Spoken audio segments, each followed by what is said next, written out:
And when you talk about the potential for Japan, for instance, to get started on a nuclear weapons program or advance it, why should we care as allies of theirs? Why does that matter for the U.S. security? That's a good question, because I think there's plenty of conventional wisdom stirring around the Beltway, arguing that, oh, well, they're friends.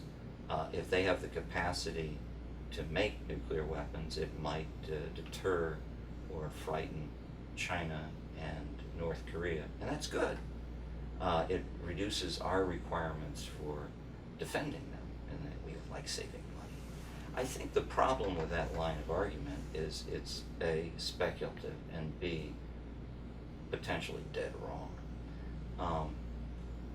On the one hand, if Japan gets into a bluffing game with nuclear weapons, you know, bluffs don't work unless you have the capacity to follow through.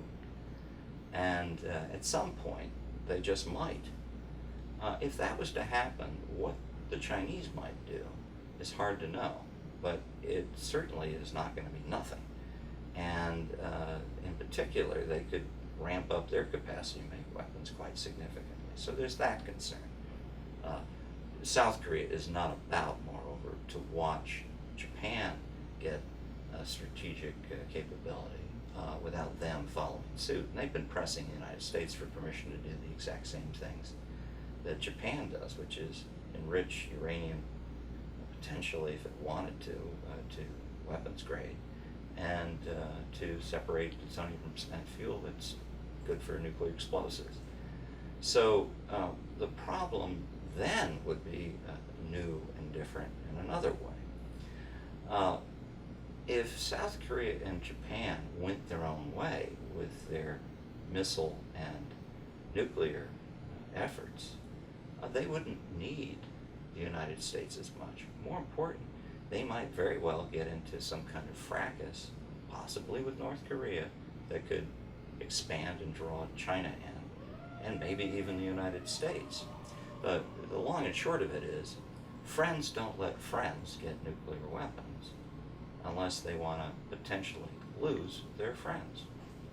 And I think if it was just the case that we were doing Japan a favor or South Korea a favor by helping to defend them, I suppose you could come to the conclusion, well, that's fine. The problem is they're also defending our interests. We have territory nearby, it's called Guam. We have trade interests that require safe passage through the seas there. We have immense commercial interests in maintaining our ties with all of these countries, not just South Korea and Japan, but in a peaceful way with China. All of that would go or be at risk.